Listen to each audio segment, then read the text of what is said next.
Hello, this is Niek Raaijmakers from Adobe, and I'm here to present to you the React and Angular SPA updates to the SDK and the Archetype. So we've been busy, the community mainly, and also a bit from Adobe, and we'd like to bring everybody up to speed to what we got. So let's get started because there's not much time. So SDK updates. All right, so first of all, we moved a lot of repositories open source, all of them except one, the remote renderer. And for the React SDK, we actually converted it to TypeScript. Now, this is quite some time ago. For a lot of people, this is old news, but just want to make sure everybody knows it. So if you have the React SPA and you want to use TypeScript definitions, they are now available out of the box. Also, there's the SPA Editor 2.0, the remote SPA. There's been presentations about this, so I won't talk too much about it. And this is for React, it's available, so you can run it with Next.js. For the Angular SDK, we had some really critical updates.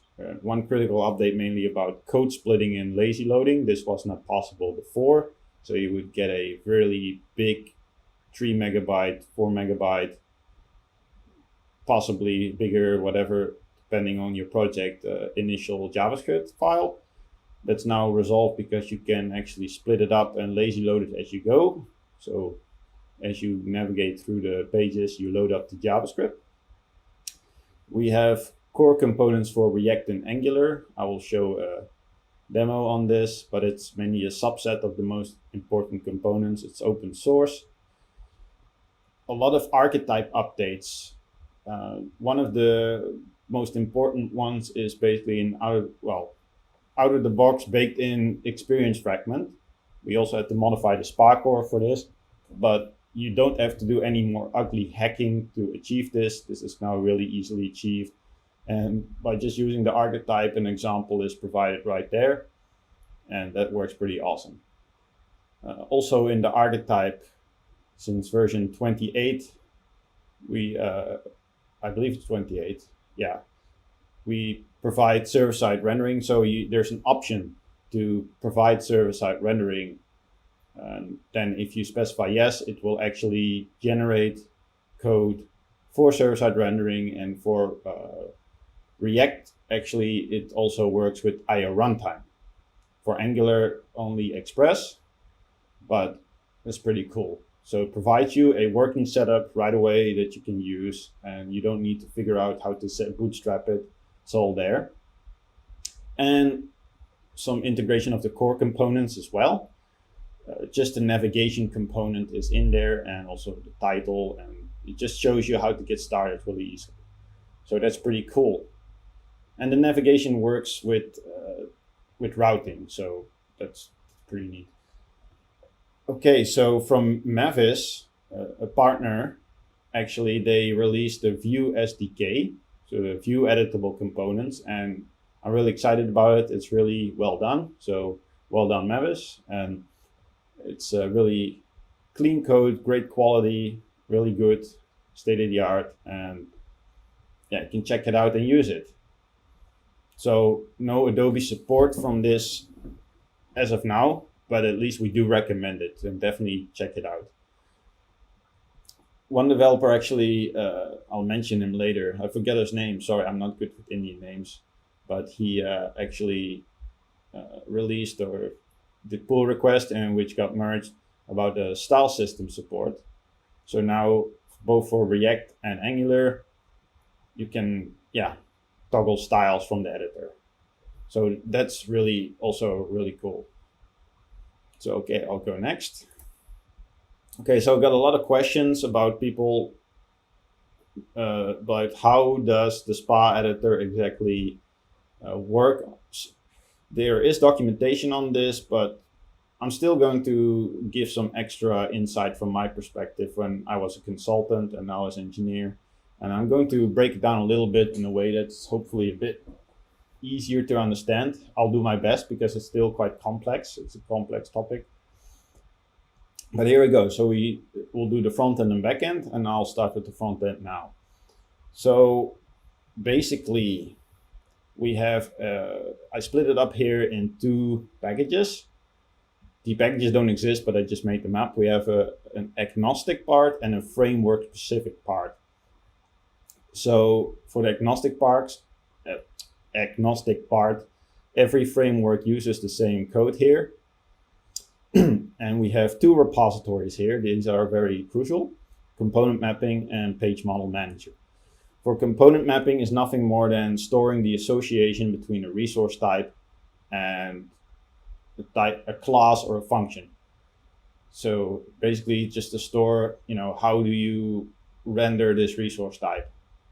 And you can retrieve it using synchronously and also asynchronously for LazyLoading.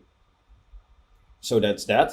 And then you have and it's not much, so this component mapping is a very small repository. But then you have the page model manager. This is a big repository. There's lots of logic in here.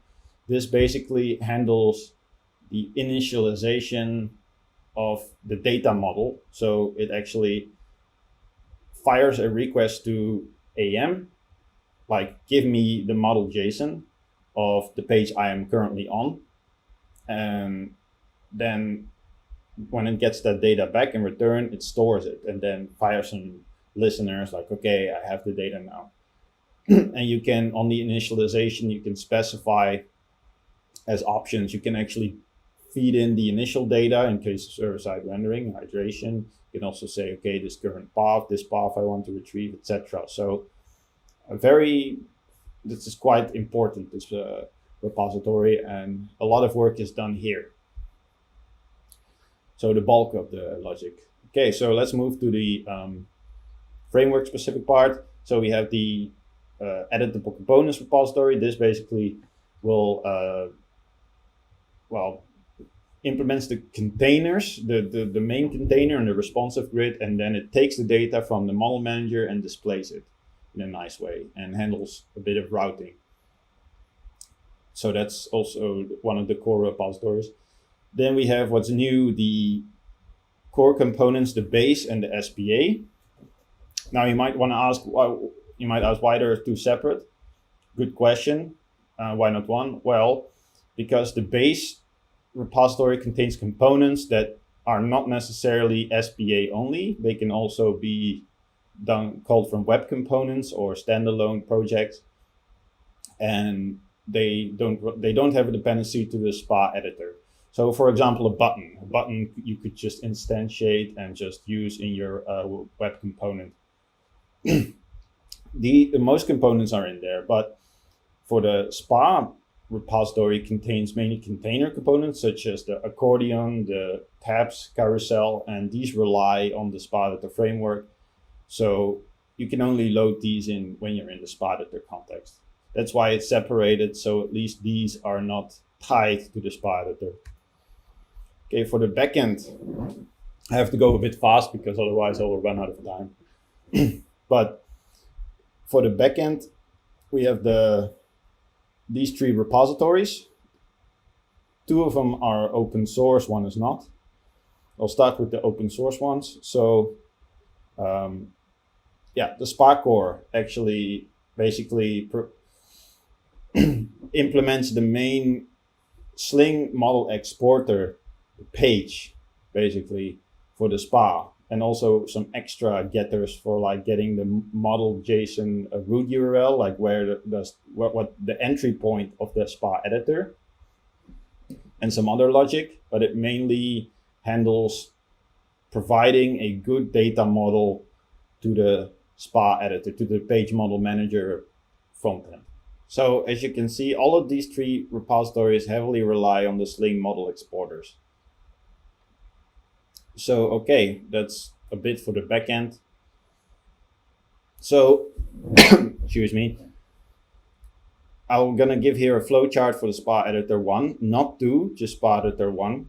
For 2, I'm not the right person to talk to, but for the SPA editor 1, I'm giving you a quick flowchart here just to give an idea of how the flow goes. And first, client-side rendering, not server-side rendering. So we get in a GET request from the client. Just give me the HTML page, doesn't know it's a SPA editor. Then Sling, basically with its regular, what you're regularly used to with the templates and all that, resource type of page, utilizes the SPA core, because in the page you need to give the model JSON URL, and uses the SPA core for that. So it gives back the HTML, JavaScript, CSS, client loads it in. Then we have the app JSX in the JavaScript. We use React here. And the SPA page model manager. And that will trigger like, okay, I'm on this page called home.html.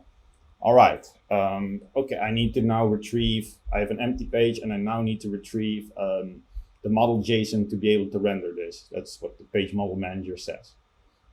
So it then says, okay, get page.model.json, give me that back. And then actually the Sling model exporters will be called from the Sling framework and can be either the box core components or the custom Sling model exporters that you wrote for your components. Those will be utilized and they will be served back in JSON format to the page model manager. Then the React editable components actually will be fed that data, and then editable components will actually use the component mapping to know what to render the data with. And for example, it will get, well, my project / component / text. And then it goes to the component mapping and then gets back with that string. It gets back a function to render the text. Or it uses maybe the core components text component and just uses that to render it. Very simple. Okay, now the client, the user actually moves to a different page that's routed. So it won't do a new document request, but because the SPA model manager is linked up to the push state, it will actually then trigger loading a new model JSON. So request that and gets back the JSON for the test page and then displays this instead. So that's basically crash course how that works. So now I'm going to go into server-side rendering, which is a bit leans on this. So this is all the same, apps.jsx, okay, get requests, SPA core, this is the initial HTML. Okay, and now it starts to be different because now instead of just giving back a empty index HTML, we want to give back an index HTML that's rendered with everything in it. So this SPA core, actually the remote renderer is here. This will then all work together to basically gather up the JSON, model JSON that would normally be sent to the client and will now be sent to Node.js instead. Let's say IO runtime.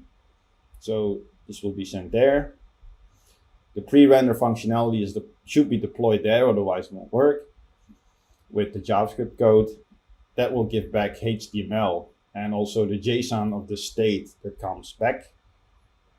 It can be Redux, whatever. And this will be served to the client.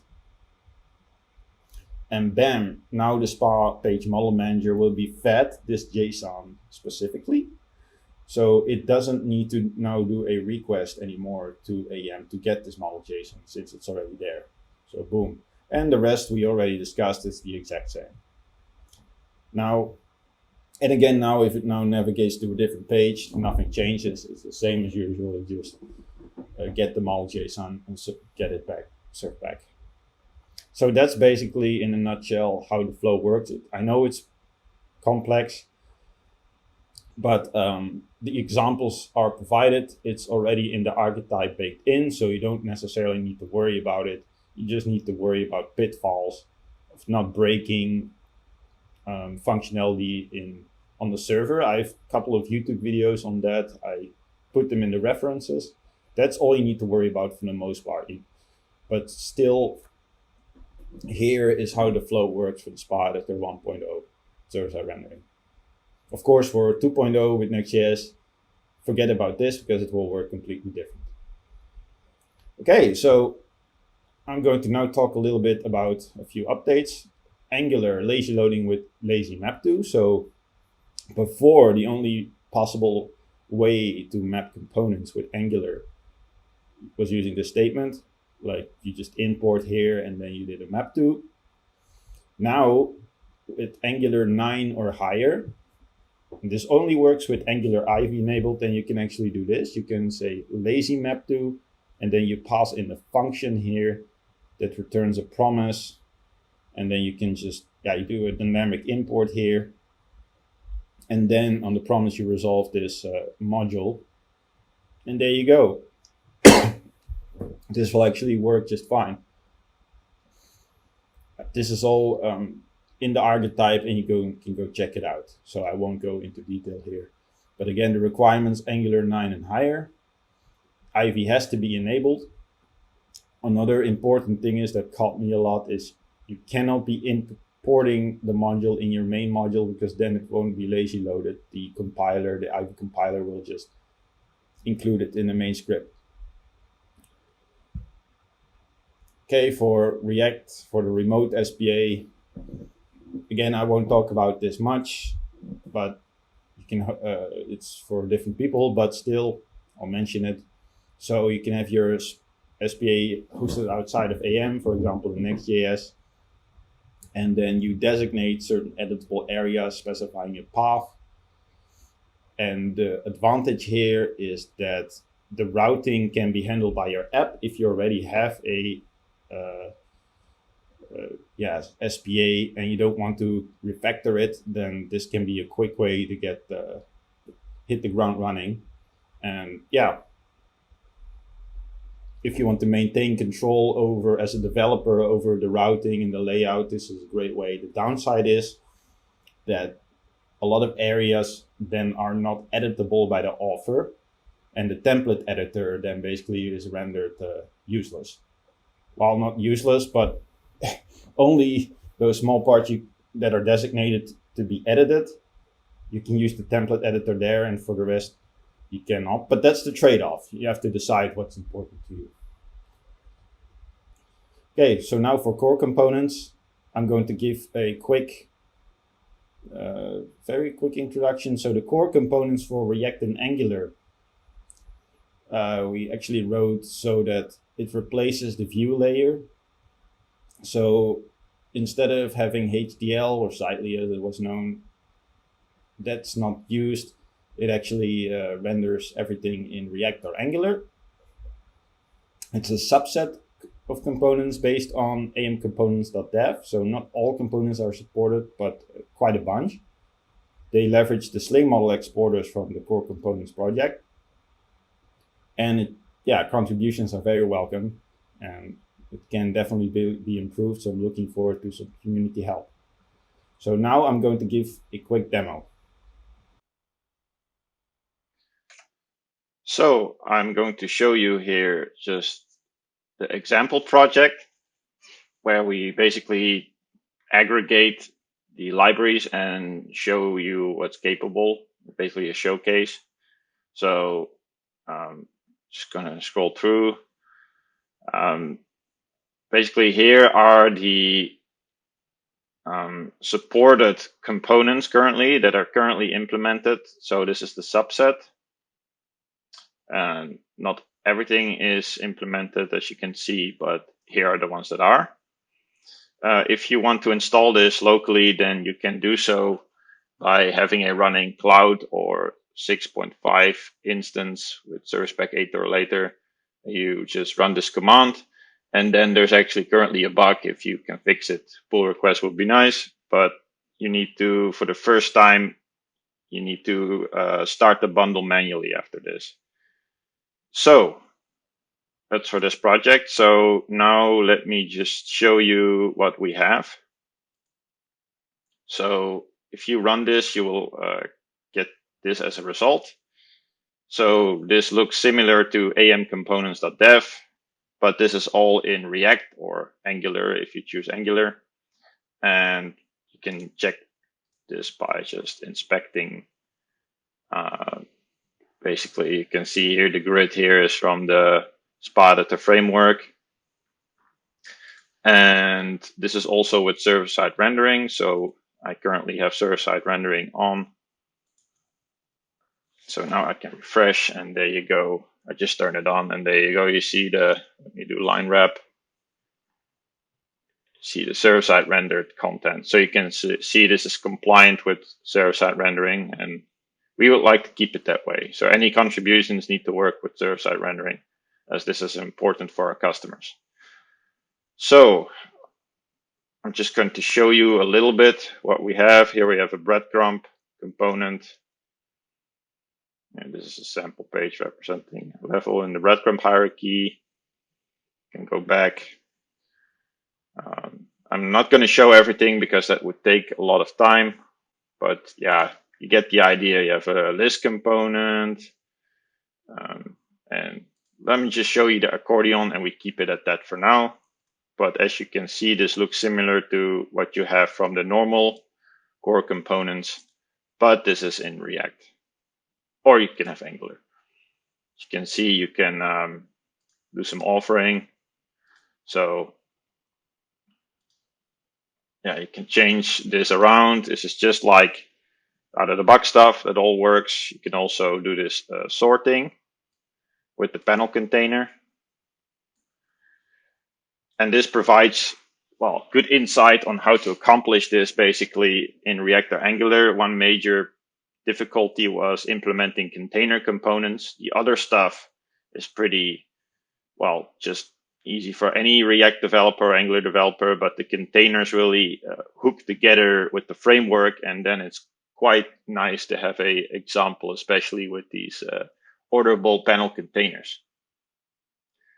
So yeah, this gives you a great way to get jump started. You can just provide the CSS and you have something, and you can of course just modify it. So I'm going to show you now a piece of code, how it's done in the code level. So basically, in this case, we use React Universal Component to LazyLoad. This is also LazyLoading. But for the accordion, for example, try to zoom in. In this case, we just import the accordion here. So we import the entry point only, so only this JS snippet from the Adobe Core Components React SPA, and then we perform a map to. And this is in TypeScript, so this also gives you a TypeScript example, so this is strongly typed. And as you can see, if we go to the SPA example, we have a dependency to the React base and React SPA here. And that's how we use it. So in this case, we actually just import it and provide CSS only. So that's it for the short demo. So for the Archetype updates, right, so in the Archetype updates, we included the core components reference. Basically, the navigation with routing is included for both Angular and React, because I know this can be quite a pain to have it running with the SPA editor. Well, now it's provided right there. Same with experience fragments, just baked in. Get an example, it's all there. I also have videos on this. I'll put them in the references. LazyLoading, using a universal component. Sorry, for React, and code split using Webpack. Now, this is because we want to support server-side rendering as well. With React 18, universal component won't be needed anymore, I believe, because then React Lazy will support server-side rendering as well, and then we won't need to use any plugin, and that's better, just for reliability standpoint and less dependencies. But for now, it uses universal component.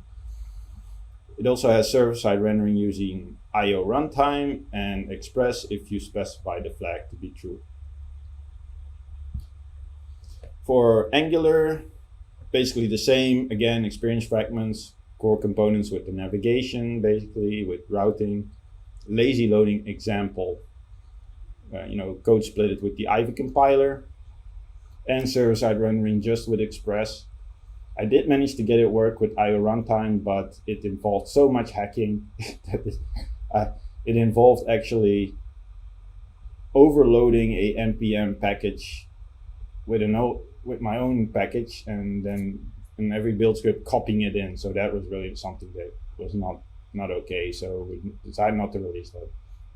So for that, not yet, but maybe in the future. So roadmap, at least from my end and from others, not on the spot at the two, but just from one. We're gonna improve the UI content in the archetype somewhat, because currently there's not much in there, but just to provide some demo content, just like the normal one, and to replace React Universal with React Lazy once React 18 is out of beta and really truly released. So if anybody wants to do some contributions, the data layer would be a nice place to start, so that it would collaborate with analytics. It's definitely not too difficult, I think. And yeah, just make sure it does not break server-side rendering.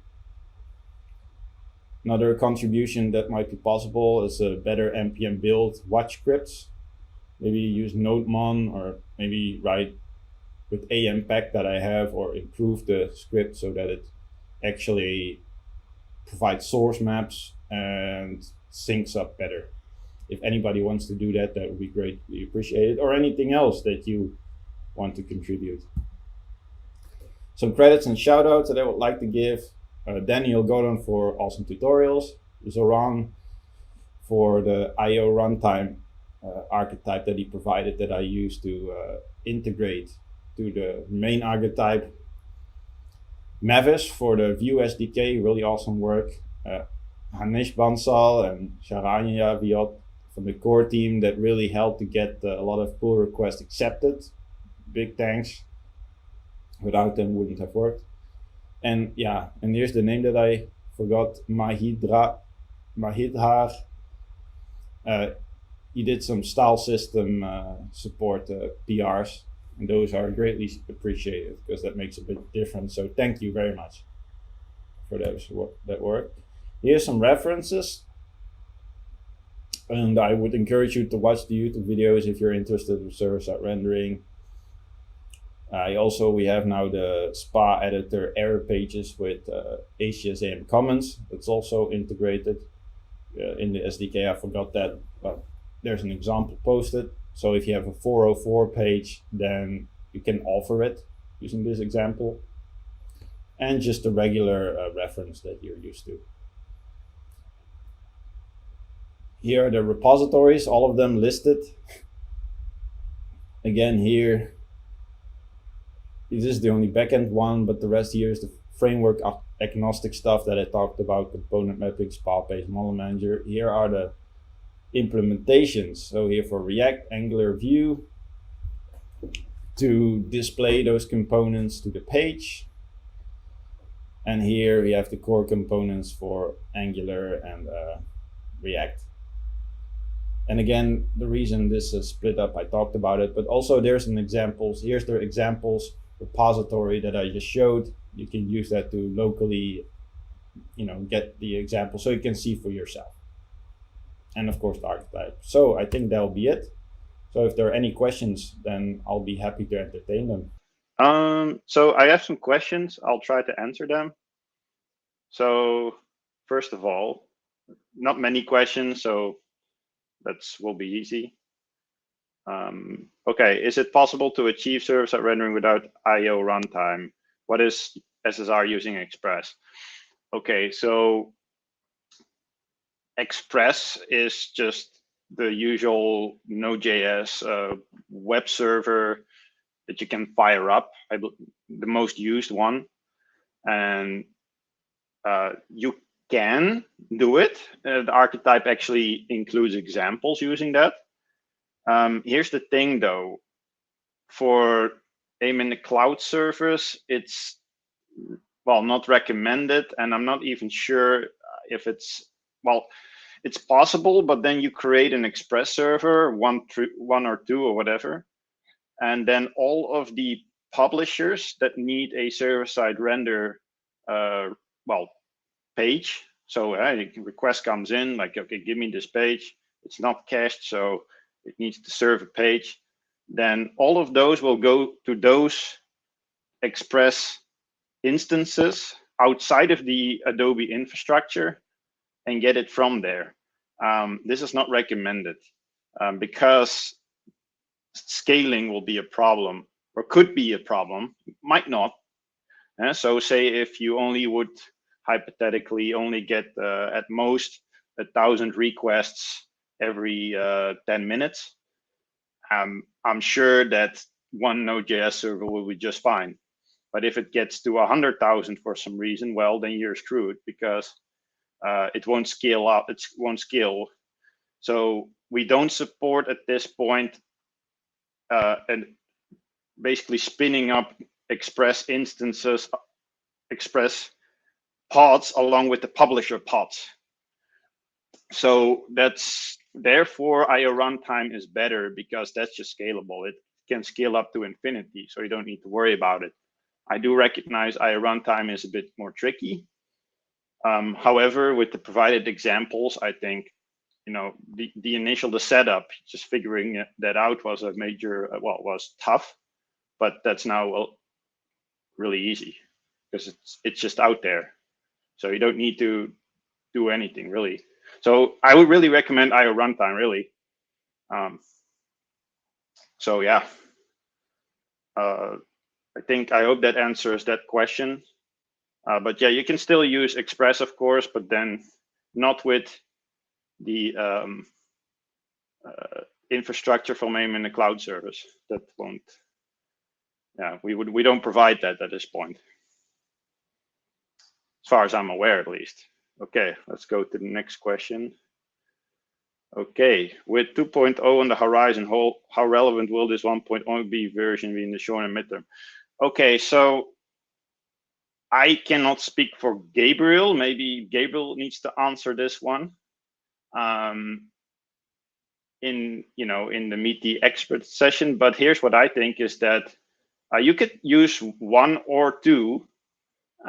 It depends all on what you want exactly. Again, if you want full offer control, like you want everything to be offerable and flexible without any deployment, so that the marketers can edit even say the footer or the header, like everything with the template editor, then you're gonna have to use SPA Editor 1, even in the future. You're not gonna get away with SPA Editor 2. But you have the option now to use SPA Editor 2 and only let that be handled by your application and then only designate areas. So I think both are fine. You can use both, and it really depends on the use case. I do know that most front-end developers will prefer SPA Editor 2, but the marketers will prefer SPA Editor 1, I'm pretty sure. Who's going to, who's more important? Or, you might even want to decide, hey, I don't want to give the marketers the power to do this stuff because they will break stuff and they don't know enough about it. So it also depends on how well the marketers are trained and, that they won't abuse that power, so to speak. Okay, other question is, how do I start making contribution? Could you please provide us the link? Okay, that's a great question, actually. Okay, so I did provide, or at least I'm not sure how I'm going to provide the PowerPoint decks. I'm sure they'll be downloadable somehow, but they're on the repositories area on one of the last slides. Then, yeah, which repositories do you need to do you get started to make a contribution? Okay, so it depends. Hopefully this presentation helped a little bit, but let's say you want to contribute an extra component from the core components that's not yet there currently. Well, then it's either you go to the AM React, the base or the SPA repository and just create a pull request. So let's see, actually, what is the AM React? It's quite a mouthful. AM React Core WCM components base for anything that will work for both the SPA editor, but also just on itself as a web component. And then the SPA for if you have something that will only work in the SPA. So that's a container component. But yeah, you'll have to look in that list there and check where you're going to contribute something. So I hope that sort of answers the question. But you should check all the repositories, check them out and understand everything. And then you can decide, hey, where I'm going to create a pull request. So, okay. Yeah, okay, like Gabriel says in the chat, confirmed what I thought. Yeah, exactly. It's you really have to weigh again the pros and cons, who to give more power, and also again, really, if you have an existing single page application that's already coded with a lot of functionality where the routing is handled, I would really recommend to go SPA editor 2 first, and then you could either stay there or gradually go to SPA editor 1 and have full control for the marketers. If you want that. I mean, you don't have to, but if you want that. But before, you had to do a big bang. You had to immediately, boof, go to SPA editor 1. That was really quite impactful. And now you can gradually work your way up. So, yeah. So if there are no more questions, you can also ask them in the Ask the Experts session, I guess.